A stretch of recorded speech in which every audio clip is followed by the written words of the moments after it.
నమస్తే తెలంగాణకి వెళ్తే పాపం అనిపించడం లేదా అంటే నిన్న జింకలు కొన్ని ఊళ్ళలోకి వచ్చినాయి.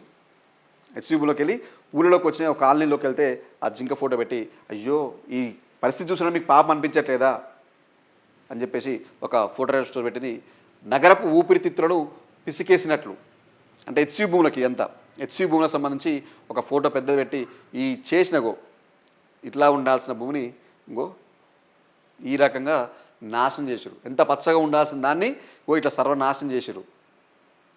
ఇది మొన్న జన్న ఘటనకు సంబంధించి. ఇది మరొకటి మచ్చల జింక మరణ వాంగ్మూలం చెప్పాం కదా, కుక్క దాడిలో ఆ చనిపోయిన జింక. ఇది జింక కాదు, అది మచ్చల జింక కాదు, అది కుక్కో నక్కో అయి ఉంటుంది. కానీ వీళ్ళే మచ్చల జింక అని పెట్టారు.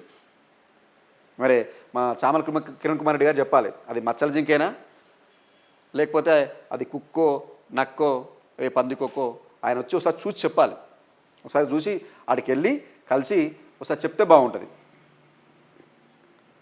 అబద్ధమే సిగ్గుపడేలా అంటే అబద్ధమే సిగ్గుపడుతుంది, నిజంగానే పడాలి సిగ్గు.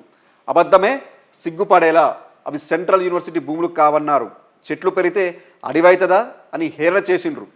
జింకెలు లేవన్నారు, నెమ్మలు ఎక్కడైనా ఉంటాయన్నారు. ఇప్పుడేమో ఏకో పార్క్ కోసమేనంటూ కొత్త డ్రామా. దేశంలోనే అతిపెద్ద ఏకో పార్క్ అభివృద్ధి చేస్తామని కేటీఆర్ చేసిన ప్రకటనతో ఉలిక్కిపడ్డ ప్రభుత్వ పెద్దలు. ఆ వెంటే 2000 ఎకరాల్లో అతిపెద్ద ఏకో పార్క్ ఏర్పాటు అంటూ భాకా పత్రికలకు లీకులు, కథనాల వంట వార్పు. హెచ్సి భూముల తాకట్టు పెట్టి 10,000 కోట్ల అప్పు, రైతు భరోసా కోసం ఐసిఐసిఐ కన్సర్షియం నుంచి రుణం, ఆ పైసలు పలహారం కావడంతో భూములు అమ్మాలని నిర్ణయం. 400 ఎకరాలకు 30,000 కోట్లు వస్తాయని అంచనా. ఓ ఫార్మా రియల్ కంపెనీతో 150 ఎకరాలకు అవగాహన. వర్సిటీ భూములు అమ్మితేనే రేవంత్ సర్కార్కు పూట గడిచేది. వర్సిటీ భూములపైకి వందలాది బుల్డోజర్తో దండయాత్ర. ఇప్పటికే దాదాపు 100 ఎకరాలకు పైగా చెట్ల కూల్చివేత. సుప్రీంకోర్టు జోక్యంతో సర్కార్ గొంతులో వెలక్కాయ పడ్డటైంది. ఈ నష్ట నివారణ కోసం ఏకో పార్క్ పేరిట నయా నాటకం అని చెప్పేసి నమస్తే తెలంగాణలో మెయిన్గా హెచ్సికి సంబంధించే మెయిన్ బ్యానర్ తీసుకుంది. చెప్పాం కదా, ఇప్పుడు ఎవరు ఇలా జింకలు లేవన్నారు, నెమ్మలు ఎక్కడైనా ఉంటాయా అన్నారు కాంగ్రెస్ వాళ్ళు. పోయి చూస్తే అర్థమైంది. ఇప్పుడేమో ఏకో పార్క్ అంటే కేటీఆర్ ఒక వార్నింగ్ ఇచ్చాను. ఈ 400 ఎకరాల భూముల్ని ప్రభుత్వం అమ్మాలని చూస్తుంది కదా, ఎవరైనా కొంటే మేము ముందుగానే చెప్తున్నాం, ఎవరైనా కొంటే మళ్ళీ బీఆర్ఎస్ ప్రాపర్టీ అధికారంలోకి వచ్చిన తర్వాత ఆ భూముల్ని గుంజుకుంటాం. అంటే మీకు ముందుగానే 3 ఏళ్ళ ముందుగానే మీకు చెప్తున్నాం, ఆ భూములు కొనకండి, దాన్ని ఏకో పార్క్ చేస్తామని చెప్పేసి ఒక అల్టిమేటం ఇచ్చిండు. ఆ దెబ్బకు ఏమైందంటే అయ్యో మళ్ళీ ఎట్లాగో నెక్స్ట్ ఆ పార్టీ వస్తే ముందుగానే చెప్పినా కానీ మళ్ళీ భూములు గుంజుకుంటే 1,000 కోట్ల రూపాయలు నష్టపోవాల్సి చెప్పేసి ఆ కంపెనీలు కావచ్చు, సదర్ రియల్ ఎస్టేట్ వ్యాపారాలు కావచ్చు కొంచెం వెనక్కి అడిగేసారు. దీంతో వాళ్ళు ఏం చేయాలి అర్థం కాక ఎంబడే మేము కూడా ఏకో పార్క్ పెడతాం, దూరంగా పెడతామని చెప్పేసి ఇది 2,000 ఎకరాలు మేము ఏకో పార్క్ పెడతామని చెప్పేసి చెప్పే ప్రయత్నం చేస్తారు. ఇంకో ప్రయత్నం ఏంటంటే ఆ టెట్ట గుంజుకుంటారని చెప్పేసి ఒక కొత్త డ్రామా మళ్ళీ. ఇది గతంలో కోకాపేటలో కొంత భూమి అమ్మింది బీఆర్ఎస్ పార్టీ, ఇక దాన్ని వెనక్కి తీసుకోవాలని చెప్పేసి ఇప్పుడు వీళ్ళు స్టార్ట్ చేశారు. కేటీఆర్ ఏం చెప్పారంటే హెచ్సి భూమి కొనకండి, కొంత మేము వచ్చిన తర్వాత వెనక్కి తీసుకుంటాం, మీకు ముందుగా చెప్తున్నాం కొంచెం జాగ్రత్త పడండి అని చెప్తే ఈ బీఆర్ఎస్ పార్టీలో అమ్మిన కోకపేట భూముల దగ్గరికి కొంతమంది పంపించి ఆడ భూములు వెనక్కి తీసుకోవాలని చెప్పేసి ఒక నిరసన తెలిపే ప్రయత్నం చేస్తున్నారని చెప్పేసి కూడా తెలుస్తుంది. అంటే వీళ్ళు అన్నారు కాబట్టి మనం చేయాలి, మనం అమ్మాయి భూములకు అడ్డొచ్చారు కాబట్టి అలా అమ్మిన భూములు మనం తీసుకోవాలని. దీనికి సంబంధించిన ఒక వార్త ఉంది. వాళ్ళ కాంగ్రెస్ పార్టీ సపోర్ట్గా ఉండే ఒక పత్రిక, ఆ పత్రికలో కూడా ఒక మెయిన్ బ్యానర్గా ఉంది. అదేందో చూద్దాం ఒకసారి, అందులో కింద ఒకసారి వద్దాం. అంటే అది 10 ఏళ్ళు 20,000 కోట్లు బీఆర్ఎస్ హయాంలో ప్రభుత్వ భూములు అమ్మకాల తీరేది. ఇది వరకు చూద్దాం. అంటే బీఆర్ఎస్ పార్టీలో 10 ఏళ్ల పాలనలో 20,000 కోట్లు భూములు అమ్ముకుంది అని చెప్పేసి ఈ వార్త మెయిన్ హెడ్లైన్. సరే 10 ఏళ్ళలో 20,000 కోట్లు అమ్మిందంటే ఏడాదికి 2,000 కోట్లు అనుకుందాం. 2,000 కోట్లు వేస్తే 10 × 20 వేస్తే 20,000 కోట్లు అవుతాయి. మరి ఇప్పుడు ఇదేందన్నట్టు హెచ్సిలో మీరు వచ్చిన అధికారంలోకి వచ్చి ఎన్ని రోజులు అవుతుంది? ఏడాదిన్నరలోనే 40,000 కోట్లు.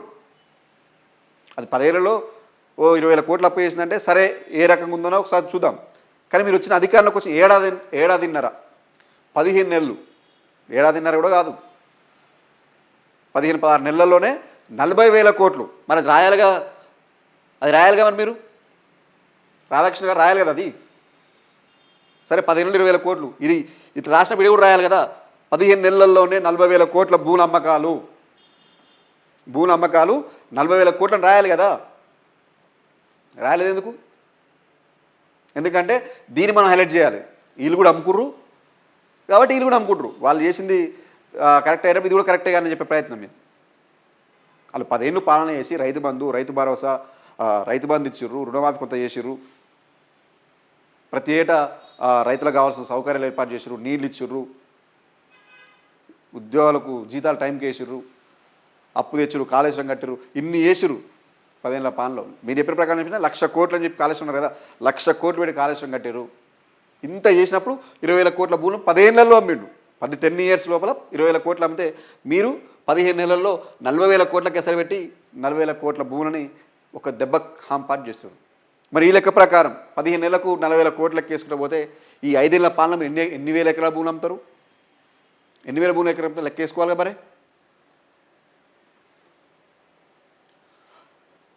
ఇప్పటికే ఆ హెచ్సి భూములు ఆ భూములు తాకట్టు పెట్టింది ప్రభుత్వం.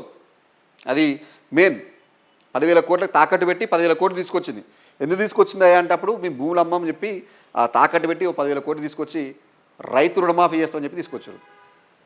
రైతు రుణమాఫీ చేస్తామని చెప్పి 10,000 కోట్లు తీసుకొచ్చారు. ఆ 10,000 కోట్లు వాడంగానే అవి ఎటో పోయినాయి, రుణమాఫీ చేయలేప్పుడు. మళ్ళీ ఇప్పుడు ఏం చేయాలిగా? రుణమాఫీ చక్కగా ఏమవుతుంది. ఇప్పుడు రైతు భరోసా ఇప్పటికే 3 ఎకరాల వరకు ఇచ్చు, 3 నుంచి 4 ఎకరాల వరకు, మిగతా వాళ్ళకి ఇయ్యలే. వీళ్ళకు ఏం చేయాలి అర్థం కావట్లేదు. పైసలు పుట్టగతి కావట్లేదు, సీఎం అయిపోయిండు. పైసలు పుట్టగతి కావట్లేదు, ఎవరు నమ్మతలేరు మమ్మల్ని. ఏడదేవాళ్ళ పైసలు ఇవన్నీ నా జరుగుతూ సహా పైసలు మేము కూడా వస్తా, మీరు ఎట్లా ఏమంటే అట్లా చేస్తా అని చెప్పాను. ఇప్పుడు పాలన జరగాలంటే ఏం చేయాలి? ఉన్నాయి అమ్ముకోవాలి, నడిపించుకోవాలి. దానిలో భాగంగానే ఇగో ఈ 10,000 కోట్లు ఎట్లా తాకట్టు పెడితే 10,000 కోట్లు వచ్చినాయి కదా, ఇక అమ్ముతే ఎన్ని వస్తాయి? 40,000 కోట్లు వస్తాయి. సరే ఓ నెల రోజులు గడుస్తుంది, మనకి పూట గడుస్తుంది అని చెప్పేసి అమ్మే ప్రయత్నం చేస్తురా. అంతే కదా. అప్పటికి ఇగో ఓ ఫార్మా కంపెనీ 150 ఎకరాలకు అవగాహన అంటే ఒప్పందం జరిగిపోయింది. 400 ఎకరాల్లో ఒకటే కంపెనీ 150 ఎకరాలు అంటే మేము తీసుకుంటామని చెప్పారు. వాళ్ళకు ఆల్రెడీ సీక్రెట్ ఒప్పందం జరిగిందన్న ఒక అనుమానాలు కూడా వ్యక్తం చేస్తూ ఇది రాసింది.